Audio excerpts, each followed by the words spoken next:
KCC tutorials. तो बच्चों आज हम 10 साइंस 2 का 7 चैप्टर इंट्रोडक्शन टू माइक्रोबायोलॉजी का सेकेंड पार्ट सीखेंगे, जो कि स्टार्ट होता है प्रोबायोटिक्स के साथ। पहले पार्ट में हमने चीज, योगर्ट, बटर एक किससे बनाया जाता है और इसका क्या यूज होता है, उसमें क्या क्या माइक्रोब्स यूज करते हैं, ये सब देखा है। तो वीडियो स्टार्ट करने से पहले आपको एक रिक्वेस्ट है, अगर ये हमारी वीडियोस आपको अच्छी लग रही हो, इनका आपको कुछ फायदा हो रहा हो, तो please like, share and comment on this video. और अगर आपने अब तक हमारे चैनल को सब्सक्राइब नहीं किया होगा तो प्लीज सब्सक्राइब भी कर दीजिए। So let's start. प्रोबायोटिक्स। तो प्रोबायोटिक्स क्या होते हैं? These are also milk products but contain active bacteria. इनमें क्या होता है? एक्टिव बैक्टीरिया होता है, यानी कि जो बैक्टीरिया कुछ काम करता है, यानी कि जिंदा रहता है। एग्जाम्पल के तौर पे देख लो एक्टिव बैक्टीरिया कौन कौन से हैं। Lactobacillus acidophilus, lactobacillus casei, bifidobacterium, bifidum etcetera. These microbes maintain the balance of intestinal microorganisms। अब इनका काम क्या है? जो इंटेस्टाइन में हमारे माइक्रोब्स होते हैं, इनको मेंटेन करना। अब मेंटेन करना यानी कि इसका मतलब क्या है?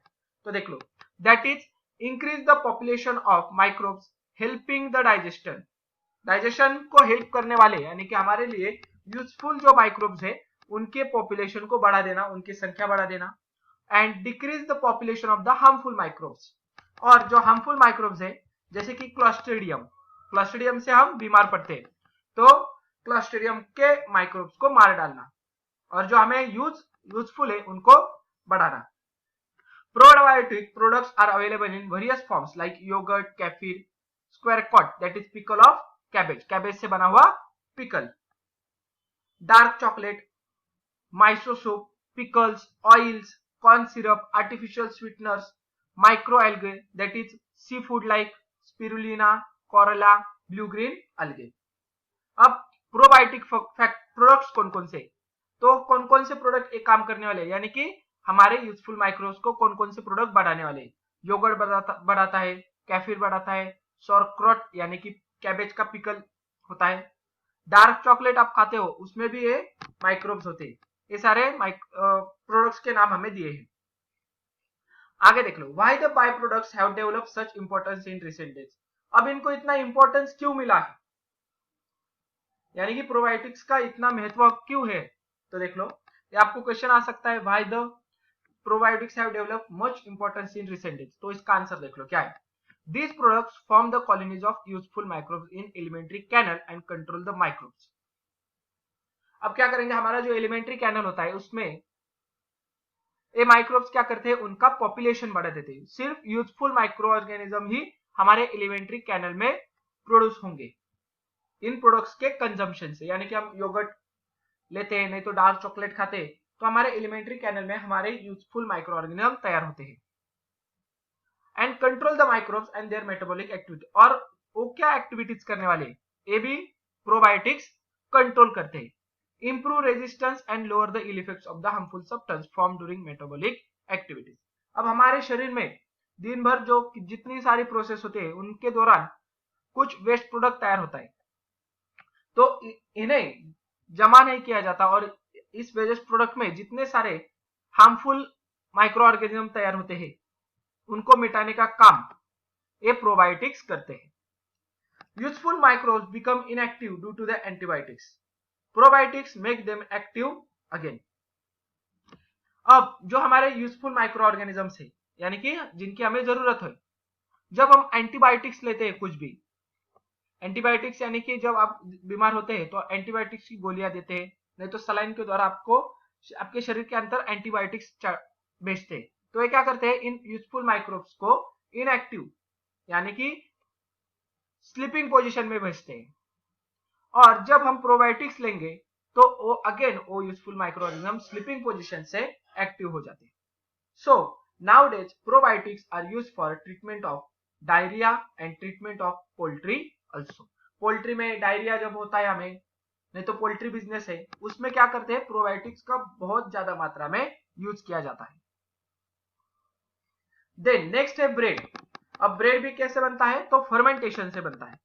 तो ब्रेड कैसे बनाया जाता है और वो फ्लफी क्यों बनता है, ये सारा इस पैराग्राफ में आपको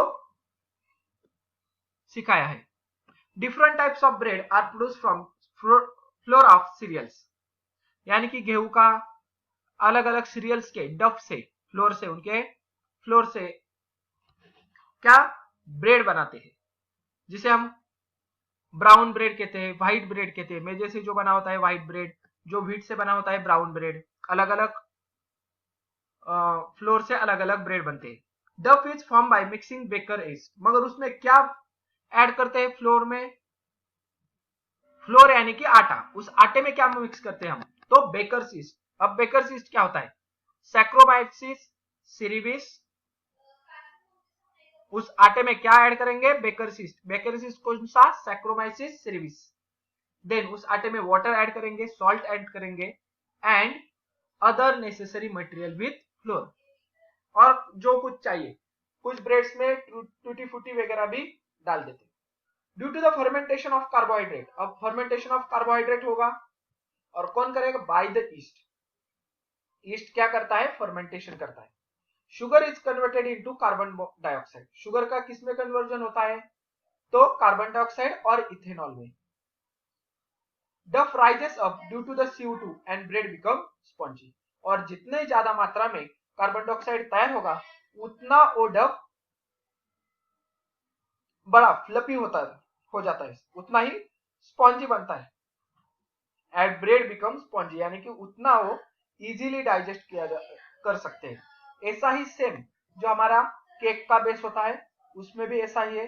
जो हम ब्रेड देन लादी वगैरह आप यूज करते हो, मिसल पाव, उसमें तो वो सारा जितना ज्यादा CO2 उसमें फर्मेंटेशन के दौरान तैयार होगा उतने ज्यादा वो बेकरी प्रोडक्ट्स फ्लफी तैयार होंगे। देन अगला पैराग्राफ है, compressed east is used in commercial bakery industry. Commercial industry में क्या होता है, कॉम्प्रेस्ड यूज किया जाता है, कॉम्प्रेस्ड ईस्ट यूज किया जाता है। It is available in dry granular form of for domestic use, और जो हम डोमेस्टिक यूज करते हैं वो एक पाउडर होती है, वो हम ईस्ट पाउडर जिसे बोलते हैं, ईस्ट ऐड करते हैं। मगर कॉम्प्रेस्ड ईस्ट एक कमर्शियल में यूज किया जाता है। Yeast produced for commercial use contain various useful contents like carbohydrate, fat, protein, various vitamin and mineral.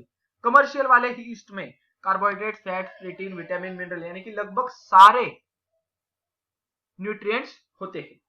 Due to this bread and other products produced with the help of yeast become nutritive. अब सारे nutrition से उसमें तो क्या होगा, जो commercial bread है वो न्यूट्रिटिव है, यानी कि उसमें न्यूट्रिशनल वैल्यू ज्यादा होती है, उसमें न्यूट्रिएंट्स ज्यादा होते हैं।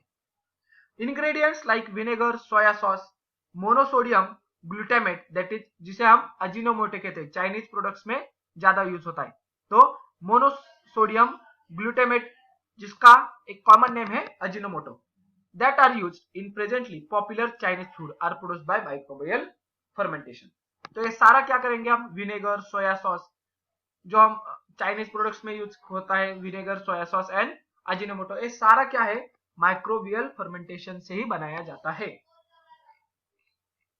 अब विनेगर कैसे प्रोड्यूस करते हैं, तो देख ले, विनेगर ऐसा कलरलेस सॉल्यूशन होता है।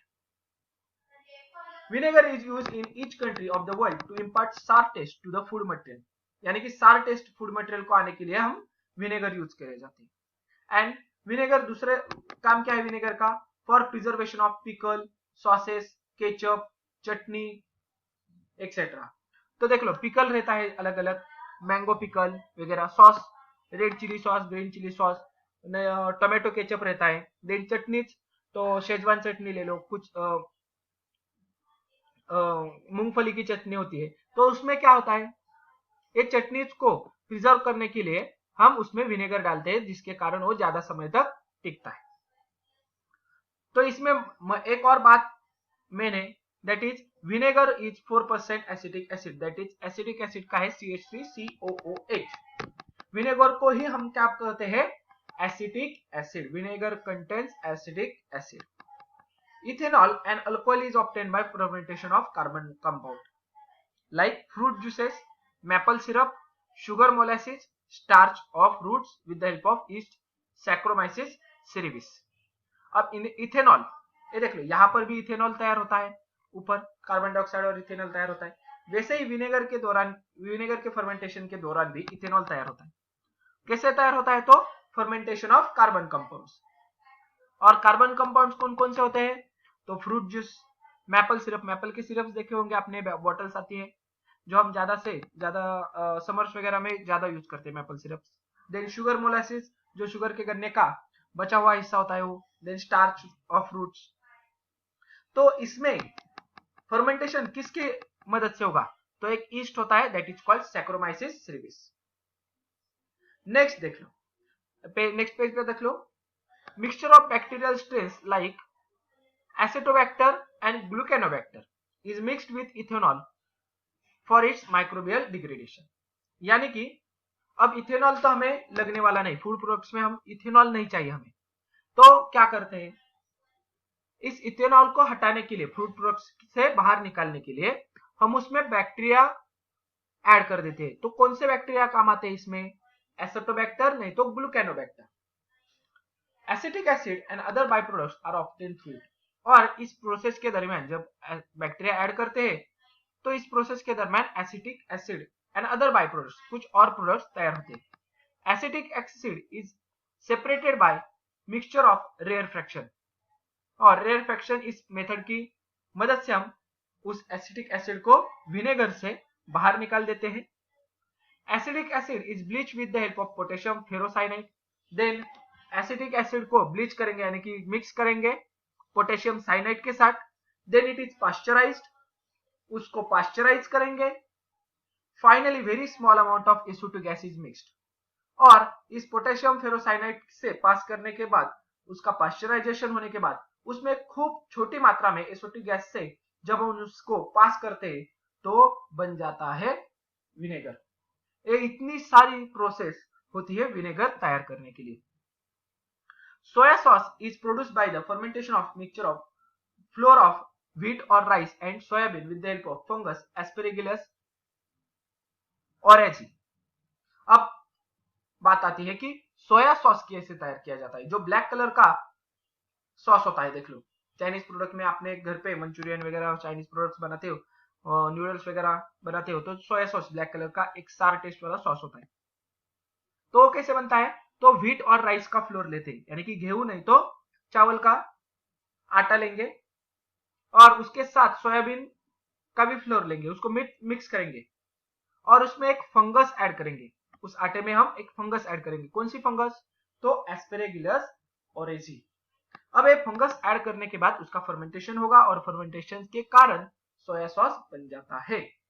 यह प्रोसेस है सोया सॉस तैयार करने की। यानी कि अब हमने सोया सॉस की प्रोसेस देखी, विनेगर की प्रोसेस देखी, ब्रेड प्रोडक्ट्स कैसे तैयार होते हैं वो सब प्रोसेस देखी। अब आगे है प्रोडक्शन ऑफ ब्यूरेजेस, यानी कि ब्यूरेजेस जो खाने की चीजें हैं वो कैसे बनाते हैं। तो पहले है फ्रूट, यानी कि कौन सा फ्रूट हम यूज करेंगे। देन माइक्रोब यूज, अब उस फ्रूट के साथ फ्रूट का जूस वगैरह कुछ निकालने के बाद उसमें कौन सा माइक्रोब ऐड करेंगे। अब ये ऐड करना है तो role of microbe, that is क्यों ऐड करना है, वो माइक्रोब्स क्या करता है वो देखेंगे, और उसके बाद नेम ऑफ ब्यूरेज। और उस फ्रूट के साथ माइक्रोब्स ऐड होने के बाद उसके बाद हमें कौन सा ब्यूरेज यानी कि खाने की चीज मिलती है वो देखेंगे। देख लो फ्रूट कौन सा यूज करेंगे, तो कॉफी कैफी अरेबिका। अब कैफी अरेबिका में हम डालेंगे लैक्टोबैसिलस ब्रेविस। ये माइक्रोब्स यूज किया, तो ये माइक्रोब क्या करता है, तो सेपरेटिंग सीड्स फ्रॉम फ्रूट। जो फ्रूट होता है कॉफी का, तो उससे सीड्स अलग करने के लिए ये लैक्टोबैसिलस ब्रेविस मदद करता है। और अब इस फ्रूट से सीड्स तो बाहर आ गई है, देन उससे बनेगा कॉफी। जो हम कॉफी पीते हैं इसे क्रश करने के बाद बन जाती है कॉफी। ये है फ्रूट ऑफ कॉफी एंड ये है उसके अंदर की सीड्स। देन सेकेंड देख लो थियोब्रोमा कोकाई, कोका सीड्स होती है।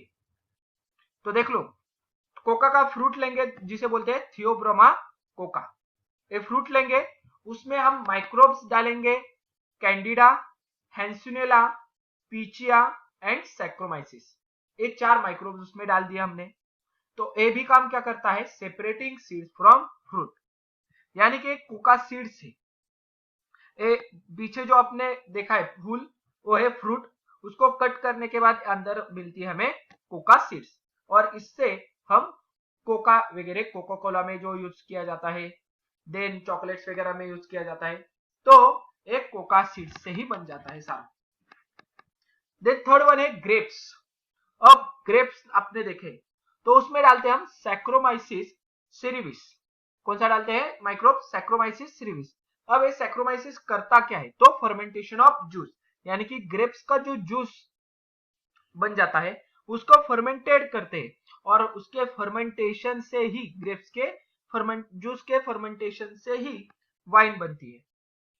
देन एप्पल, फोर्थ वन है हमारा एप्पल, सेम सैक्रोमाइसिस सिरिविस करेगा, उसका भी रोल सेम है फर्मेंटेशन ऑफ जूस, मगर एप्पल के फर्मेंटेशन से बन जाता है सीडर। अब सीडर क्या है आपको ये नेट पर ढूंढना है, इसकी इमेज आपको इजीली मिल जाएगी। तो यहां पर हमारा ये सेकेंड चैप्टर सेकेंड पार्ट खत्म होता है। अगर ये वीडियो आपको अच्छी लगी होगी तो please like share and comment on this video. अगर आपने अब तक हमारे चैनल को सब्सक्राइब नहीं किया होगा तो please subscribe our channel. KCC online tuition का अगर आप हिस्सा बनना चाहते हो, हमारे ट्यूशन ज्वाइन करना चाहते हो, तो डिस्प्ले में दी गई नंबर पे कॉल करके अधिक जानकारी ले सकते हो। Thank you for watching, good bye.